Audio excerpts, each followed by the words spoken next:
Bismillah, wa salatu wa salam ala rasulillah. Bienvenue dans ce troisième épisode de la série dédiée à l'étude du mouvement de Salafiyya al-Matraliyya. Aujourd'hui, on est toujours dans une grande introduction générale et c'est une grande introduction générale justement qui va placer les choses dans leur contexte avant d'entrer un peu plus tard dans le vif du sujet et précisément dans les ambiguïtés que ce mouvement a et qu'on va essayer de traiter point par point avec précaution et beaucoup de preuves. Quant à aujourd'hui, on va expliquer la genèse de ce mouvement et passage obligatoire, on va devoir parler de As-Sahwa où le mouvement de Salafiyya al-Matraliyya avait pris naissance dans les années 90. Alors qu'est-ce que As-Sahwa? As-Sahwa du mot en arabe veut dire le réveil ou la renaissance, mais plutôt le réveil. C'était une prise de conscience en fait de collectif des chouyurs d'Arabie Saoudite et de toute la péninsule arabique d'ailleurs, à vouloir réformer la population à travers une prédication, une da'wa massive aux gens, à la population, et les appeler à une pratique religieuse et assidue de la religion musulmane. Et c'est une époque qui a duré entre à peu près 30 et 40 ans, entre les années 70 et les années 2000. Et c'était une époque où il y avait une grande ferveur durant des décennies, notamment parce que le gouvernement saoudien, poussé par tout ce mouvement général d'As-Sahwa, a un peu joué le jeu et a financé massivement, grâce au pétrodollar, beaucoup de projets humanitaires à travers le monde, mais aussi des grands projets de da'wa, de prédication à travers le monde et dans le pays. Donc cette époque a plusieurs caractéristiques que les plus de 35 ans arabophones connaissent forcément. C'est à cette époque que, à titre d'exemple, on a imprimé et distribué des millions d'exemplaires du Coran. Je pense particulièrement au Mus'haf al-Madani, le Coran qui est vert de Madinah al-Munawwara. Et c'est aussi à cette époque-là qu'on traduisait, imprimait et distribuait en grande quantité et par millions à travers le monde les livres de Cheikh Mohammed ibn Abdul Wahhab comme Kitab al-Tawhid et d'autres. Et aussi, je pense au Mujalladat, donc au grand livre de Cheikh Ibn Taymiyyah, et aussi de tafsir comme Ibn Kathir principalement, et aussi des livres comme Al-Bukhari et Muslim, des livres purement de hadith. C'était une époque très particulière et il y avait aussi forcément des livres de Sheikh Ibn Baz, Ibn Uthaymin, donc souvent des petits livres sur l'aqida, l'importance de l'attachement à la sunna, l'éloignement de la bid'a, etc., etc. Et il y avait aussi au même titre que ces chouyours-là, on distribuait les livres de Hassan al-Banna, Sayyid Qutb, Mohammed Qutb, Ali Tantawi, Mustafa Sibai, Al-Mawdoudi et vraiment tout plein d'autres personnalités du mouvement des frères musulmans que l'État saoudien accréditait à l'époque et distribuait tout azimut et au même niveau que les autres livres plus ou moins. Et tout ça avait été fait officiellement à travers les institutions étatiques telles que le ministère des Affaires religieuses, accrédité par des grands savants du pays qui sont, on le répète tous encore une fois, tous salafis, et il n'y avait pas de souci avec ça. Il faut dire qu'à cette époque, une des caractéristiques aussi de la Sahwa, c'est que le mouvement des frères musulmans, les Ikhwan al-Muslimin, participait pleinement à la Sahwa aux côtés de grands savants d'Arabie Saoudite et se côtoyaient, travaillaient ensemble sur divers projets. Ils avaient donc pignon sur rue et faisaient partie du paysage koweïtien, saoudien et autres pays en péninsule arabique. D'ailleurs, à l'époque, plusieurs personnalités du mouvement des frères musulmans étaient venues fuir les gouvernements tyranniques de leur pays d'origine, comme la Tunisie, l'Égypte, la Syrie et autres, et étaient venus se réfugier en Arabie Saoudite, notamment grâce à l'intervention de certains grands chouyurs qui vraiment les ont soutenus auprès des autorités saoudiennes pour qu'ils puissent rester. Et je pense notamment au Cheikh Ibn Baz, rahimahullah, qui a pas mal intervenu en faveur des causes justes et contre certaines dictatures, comme il avait intervenu pour la libération de Sayyid Qutb à l'époque où Jamal Abdel Nasser avait décidé de le condamner à mort. Donc, parmi ces personnalités des frères musulmans qui étaient présents en Arabie Saoudite à cette époque de la Sahwa, que ce soit pour la prédication, da'wa ou pour travailler ou parce qu'ils fuyaient leur pays d'origine, donc en exil provisoire ou définitif, il y avait Mohammed Qutb, rahimahullah, qui est décédé en 2014, il n'y a pas si longtemps que ça, et qui enseignait à l'université de Jeddah sans aucun problème, ou encore Cheikh Abdallah Azam, qui était palestinien et enseignant à l'université aussi. Il y avait aussi à l'époque Cheikh Mohammed Surur, rahimahullah, qui avait quitté la Syrie et le mouvement des frères musulmans syriens pour venir s'installer en Arabie Saoudite et qui avait une autre vision dont beaucoup de chouyurs saoudiens vont finir par adhérer. Et donc, ces personnalités faisaient vraiment partie du paysage saoudien et travaillaient parfois aux différents ministères de l'État et étaient vraiment des fonctionnaires comme tout le monde. Et au niveau de la da'wa, ils faisaient, comme on a dit, partie du paysage de la sahwa, les savants saoudiens avec eux sans aucun problème. Donc, c'était une époque assez spécifique et on peut vraiment nommer certaines autres caractéristiques de cette époque comme le soutien inconditionnel à la cause palestinienne qui était vraiment largement soutenu par les savants et quelque part par l'État saoudien aussi. Puisque on se rappelle du roi Faisal dans les années 60 et 70 qui évoquait publiquement sa volonté de faire le djihad et libérer la Palestine. Donc l'État israélien a toujours été vu et perçu comme un État ennemi, comme un État intrus qui était venu s'implanter soudainement en terre musulmane et qui arrachait la terre à ses autochtones palestiniens. Évidemment, les fatwas à cette époque, donc les fatwas qui étaient émises à cette époque, prenaient toujours la résistance, prenaient toujours parti du peuple palestinien et s'alignaient automatiquement du côté palestinien.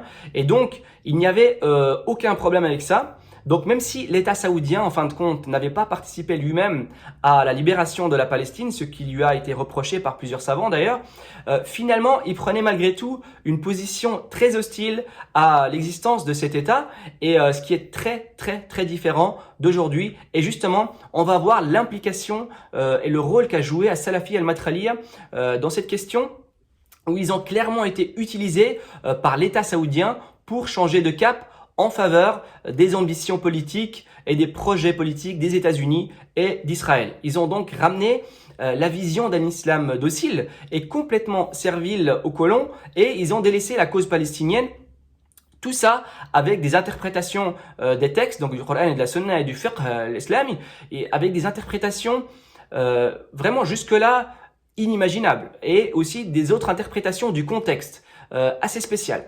Donc c'était une époque très spéciale, et une autre caractéristique de cette époque, c'était que l'Arabie saoudite était connue pour réunir très souvent al-majama' al-fiqhiyya. Donc c'était des majalis, c'était des conseils de fatwa mondiaux où on réunissait des savants du monde entier pour venir émettre des fatwas et répondre à des questions contemporaines et trouver des solutions donc à des questions contemporaines. Et les savants saoudiens participaient comme tous les autres sans aucun problème. Donc forcément, finalement, c'était une période assez spéciale qui a octroyé à l'Arabie saoudite sur la scène internationale un espèce de consensus dans le monde arabo-musulman qui considérait l'Arabie saoudite comme étant le leader arabo-musulman. C'était vraiment quelque chose de plus ou moins où les États se mettaient d'accord, notamment à cause du fait qu'il y a aussi Makka ou Al-Madina, donc les lieux sacrés. Il manquait Al-Quds, bon, ça c'est autre chose. Mais vraiment, il y avait ce sentiment dans le monde arabo-musulman que l'Arabie saoudite propageait l'islam, défendait les musulmans, et il y avait quelque chose à ce niveau-là. Et c'était une époque dont aujourd'hui, il n'en reste quasiment, pratiquement plus qu'un simple patrimoine historique et plus que des souvenirs, puisque les choses ont complètement changé. Et donc maintenant, quel est le rapport avec As-Salafi al-Matraliya? Alors As-Salafi al-Matraliya, justement, c'est dans ces années-là, en pleine sahwa, donc à son paroxysme, dans les années 90, qu'ils sont apparus. À cette époque-là, il y avait des chouyours et savants qui enseignaient par milliers, notamment dans les lieux saints de Makka et al-Madina, et d'une façon traditionnelle ou d'une façon académique dans les universités. Il y avait donc une ambiance et une ferveur incroyable, et on pouvait assister à plusieurs assises, plusieurs cercles de sciences, de plusieurs savants, plusieurs fois par jour, sans aucune contrainte, sans aucune inscription, sans aucun protocole académique, si j'ose dire ça comme ça.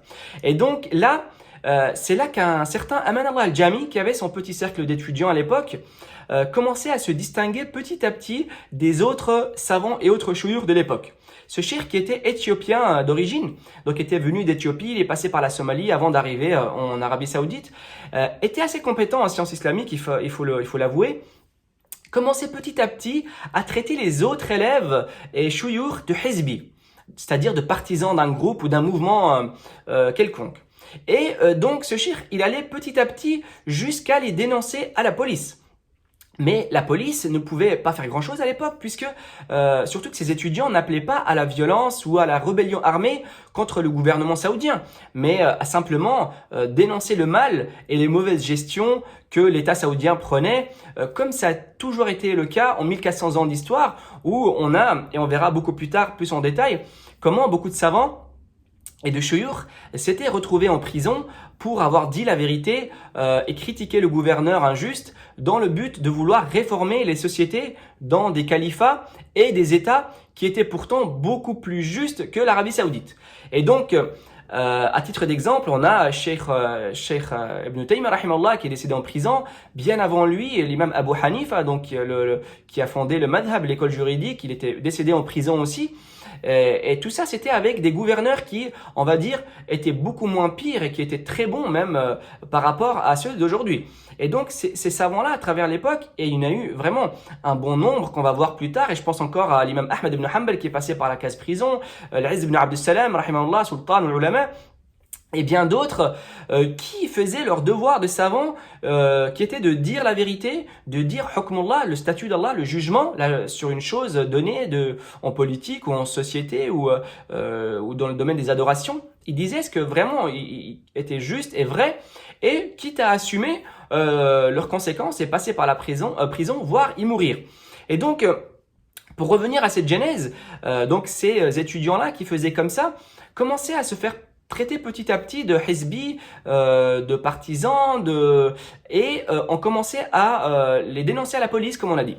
Et donc, c'est pour ça d'ailleurs que le premier nom qui a été donné au Madkhali, c'était justement Al-Jami', justement à cause de ce cheikh Aman Allah Al-Jami'.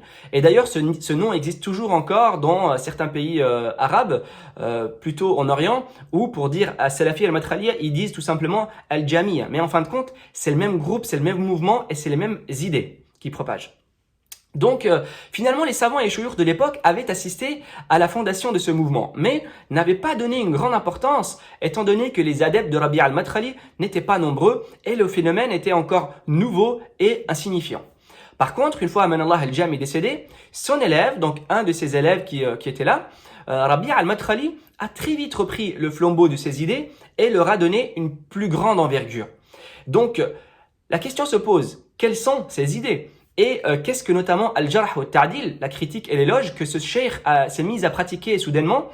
Et comment l'État saoudien a-t-il vu dans ce mouvement son salut qui allait le sauver et lui donner une couverture religieuse? Donc tout ceci dans les prochains épisodes, Inch'Allah. Et en attendant, je vous laisse ici dans le lien ici-bas avec un long débat entre Cheikh Al-Albani rahimahullah et un étudiant, un jeune Madkhali de l'époque, qui discute sur plusieurs points. Et d'ailleurs, l'étudiant manque de respect, et ceci est une caractéristique de ce mouvement qu'on verra plus tard. Et parmi les points que le Cheikh Al-Albani critique, c'est publiquement, d'ailleurs il critique publiquement, c'est la dureté de Rabi' al-Madkhali. Et je vous laisse aussi en lien ici-bas la vidéo du roi Faisal qui appelait à l'époque à libérer la Palestine. Donc rendez-vous au prochain épisode et à très bientôt, Inch'Allah.